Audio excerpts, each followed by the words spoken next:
Alright guys, welcome back to part 2 of this wedding. Please, if you can subscribe, if you're not a subscriber already, that would mean so much to me. I'm at 430. When I get to 450, I'll upload another, and I have a bunch of them waiting to be uploaded. So I hope to hear Told from you. Melissa, Thanks. to most people, what they do when they get up there is they look at the officiant, giving your backs to everybody else. If you turn towards each other and see each other throughout the whole thing, I can practically get your faces throughout the whole thing, and it's better. Okay, cool. Thank you. Yeah. When you know you're going to be at a ceremony location where you won't be able to get in front of them to get photos of them, their faces, you should tell them to face each other.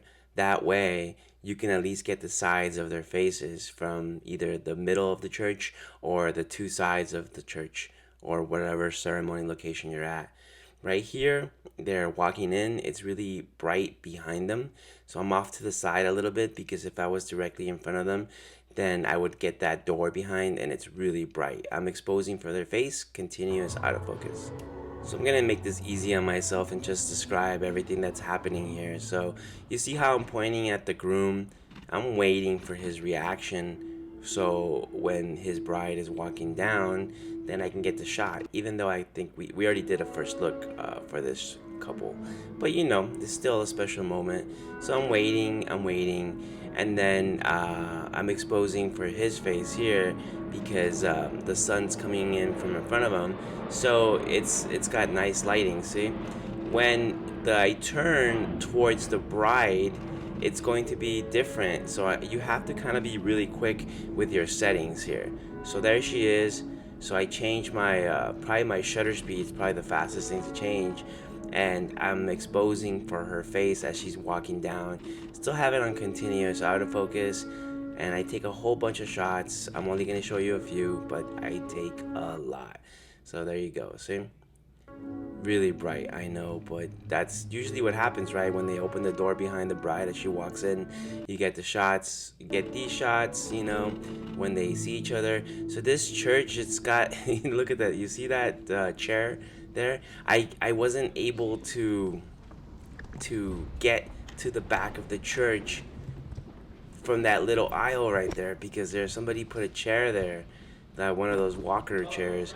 So I had to go around. You'll see what I mean. But yeah, it was interesting. So right here, look, I switched over to my 70 to 200 lens. I was on the 35. So now I put the GoPro on the 70 to 200 and I'm taking these shots. You see how they're facing each other and not towards the officiant? That's good. That way you can at least get this shot as opposed to just their backs, right? So honestly, this situation here is probably one of the easiest ones. Never mind the fact that I can't get to the back of the church really easily, but it's easy in the sense that look how white the walls are and the light is coming in from the back of them. It's easy. It's lit up. It's good. The only negative are those lights above them. They're like these LED lights. You see them kind of flickering there. So that messed up the color balance of this room for me. So when I edited this, every other frame or some frames were getting hit by that light from those lamps, or what are they called, lights from above them. And so I just skipped those frames and got the ones that were lit up by the sunlight. So here, look, I don't just take photos of the bride and the groom, right? I have it on single point because I don't need continuous now. And I'm taking a bunch of photos of everybody. And this is the way that I had to do to get to the back because the aisles weren't clear. At least the left hand aisle wasn't clear. So I'm getting these shots. This aisle was clear, so I was able to come this way and get some shots of her. Man, if that aisle wasn't clear, there'd be no way I could get these shots of her. And the thing is that I had tried to tell everybody, please don't put anything there, but it doesn't always work, you know? But you get all these shots of them, of the bridal party, as many as you can. I know you can overshoot.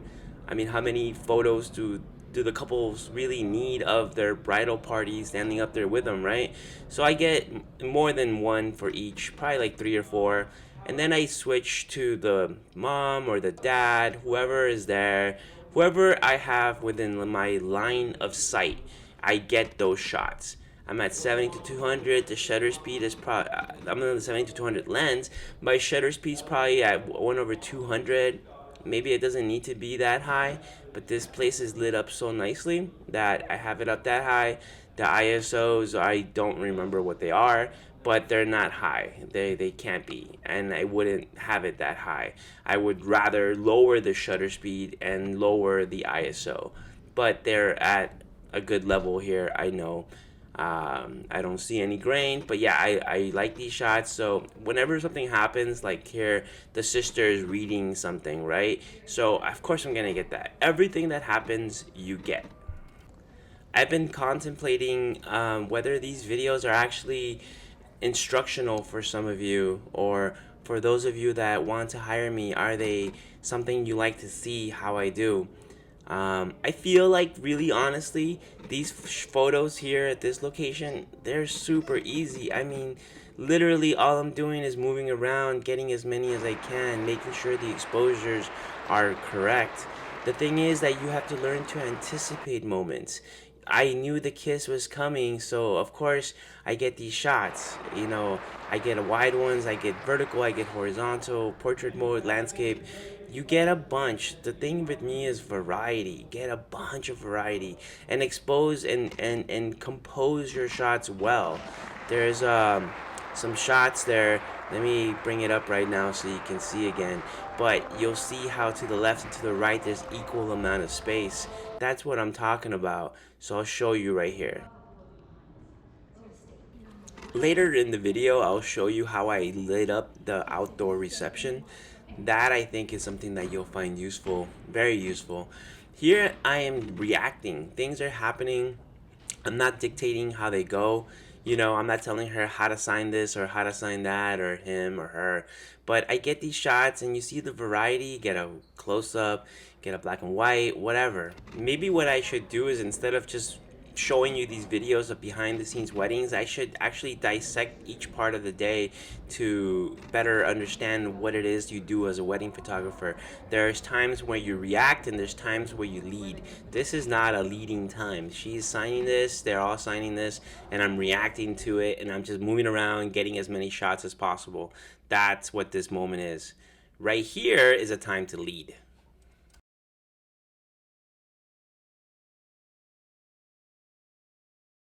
Hold them by the stem, the edge of the stem, stick them out, and get them close. And then look this way. And then look at the bride, smile at her. There we go.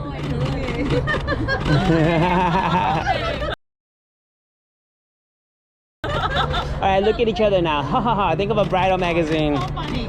That's good. Stay like that. I think a good way of looking at this is that whenever you hear audio from the GoPro, that's leading time. Otherwise, when you hear my voiceover, that's not leading time, that's reaction time. The sun's gonna...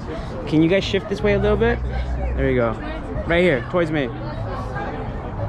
Jenny, come here. Can you stand right here? Right. Yeah, just come a little closer. Let me butt in here and say the reason I'm having her stand there is because, man, that sun is coming in super harsh, and this is the only piece of shade here.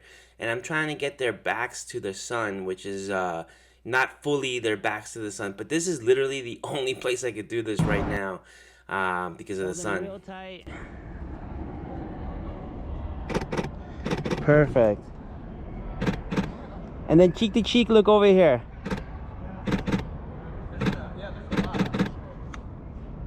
So during the portraits, obviously that would be a leading time, not reaction time.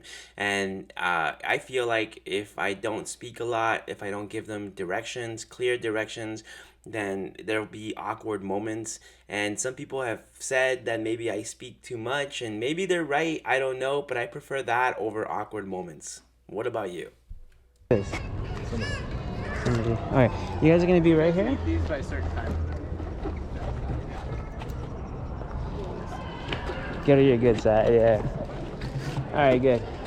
For this one, why don't you hold hands like this? Perfect. Like that. Son of a bitch, this thing has thorns. I don't remember having thorns. All right, hold hands. Trying to block all those people behind you, so give me a sec here. I'm at Pasadena City Hall today. I've been here so many times. It's always super crowded. So sometimes I can get this shot, sometimes I can't. What I meant to get was a shot of the entire fountain from head top to bottom.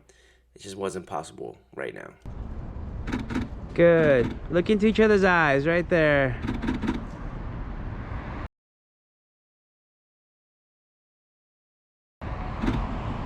Put your arms around there now, dude. Just hold her. There you go.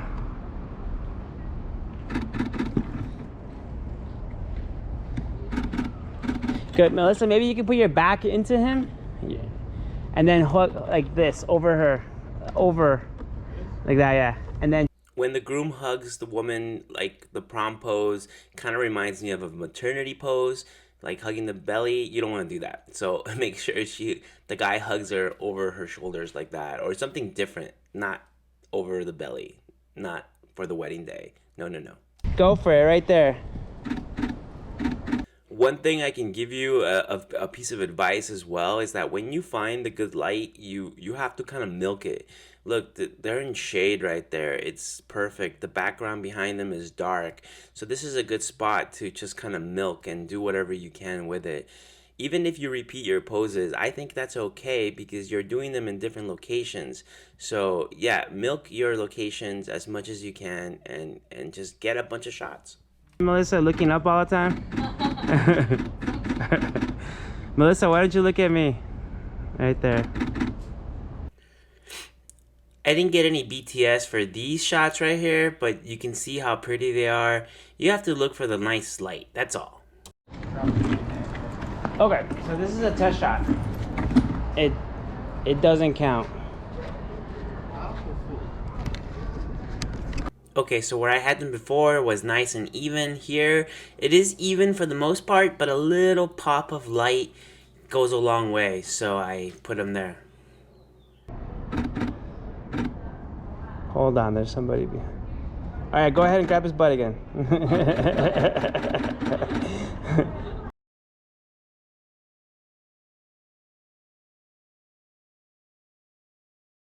Give me a sec. Go for it. Look at me, walk, and then look at each other.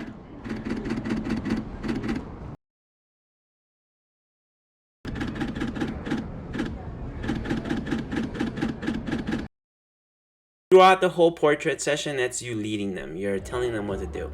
Now we're at the reception, and right now at this particular part of the reception, you're not leading anything. You're just making sure you get every single detail. And when I say everything, I mean everything. Get everything. If you miss one detail that they put some time and effort into getting and you missed it, you are going to hear about it. So scan the room, whether it be all the way to the left, all the way to the right. Sometimes it's hidden in some little nook and you think maybe that you didn't have time to get it because you were doing this or that. No, man, you have to get it. Make sure you get it. So here are the details with my 35mm lens. That was with my 70-200. I like to get as far back as possible. You don't have to use your 70-200, but you see I had it on my camera already because the next part of the reception is coming up and I want to be ready for it. So it wouldn't make sense to me to put on my 50 and then switch over to the 70-200 because they're going to do their entrance, then they're going to do their dance. So I want to be ready, and I just did the details with this 70-200 lens, which is one of my favorite lenses. Every venue is unique, every venue is different in a lot of ways. This one was such that, hey look, the lighting is perfect here. Perfect! But there's like streets and stuff and cars coming and there's nothing I can do about that. So I'm just gonna capture it as it happens and hope that there isn't a car behind them when they make their entrance, which isn't always the case, but hey, you do your best, right? So they're coming in, I'm getting in with my 70 to 200, but look, there's people in front, so you just do your best, you get the shots you can, and then when they do their entrance, I know that during this time that I wasn't gonna need my lights, but they're already set up. In fact, it was like the first thing I set up in part 1. You saw me setting up my lights. I set them up way beforehand, and I did that because I knew that eventually I would need them and I wouldn't have time to set them up. You know, another tip I can give you is don't forget to get the bride and groom at the table, the sweetheart table. There's been times where they make their entrance and it just makes it's so difficult to get the shot that I don't get it right away, and then I forget to, and then I have to tell them sit down and so I can get it. So this time now I try and get it right when they do their entrance and they sit down. Just get it, bam, one shot. So here are the speeches, right? My flash is right to my left. That shot you just saw, it wasn't a favorite of mine. But so if the flash is in front of her, what I try and do is go around, and then I get the shots from a different angle, which you'll see in a sec.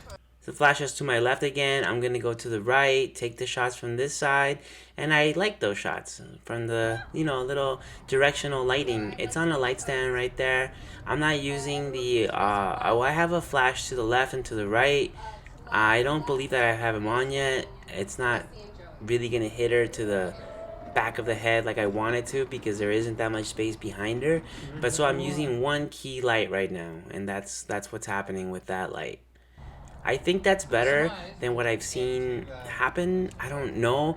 And you guys tell me this, okay? Because this is actually a point that I've been coming across. Recently, I did a wedding, and I was the video for that wedding. And the reason I was video was because they had already contracted a photographer. And this is like one of those COVID rescheduled weddings. So they already had their photographer. So when I see photographers work and they do this outside, they have the MagSphere on it. And so they point it up. And what the MagSphere does is it shoots some of it forward, right? Some of it goes up into the sky. Some of it goes backwards. That's what the MagSphere does. It sends it everywhere. And the light is always coming from the direction from which they're shooting. And I don't like that. How does that look nice? To me, it just looks very flat, very easy to do. Easy in the sense that, hey, you just pop a flash on your camera and you take photos from wherever you are, as opposed to having to manually move this light. I do not understand this. To me, I prefer harsher light from directional, different directions from which you're shooting. I just don't like it from... And hey, look, and not to knock anybody and how they do things, but I just don't like that. And maybe it's because I haven't seen really good shots like that. So if you have some, I want to see. Please, man, comment your gallery or something so I can take a look. But I like this directional lighting so much better. It takes more effort. It takes time to set up these lights, but I like how this looks better. Hands down.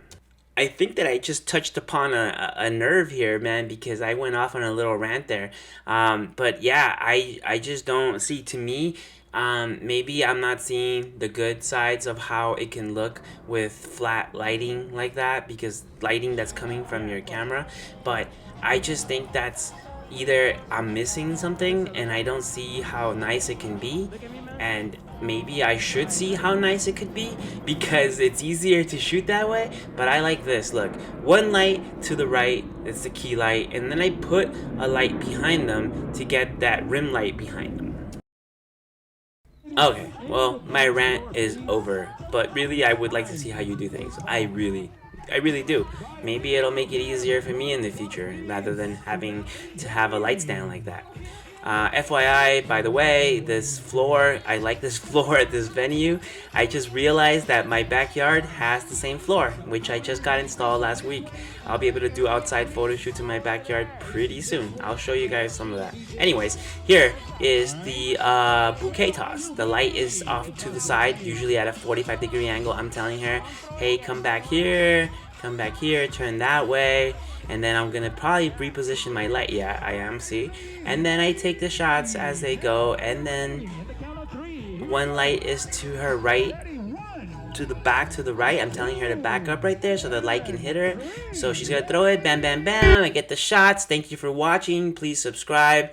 Stay tuned for my next videos. Please, I really appreciate it. Thank you so much, guys, and I hope to hear from you, okay? Thanks, bye.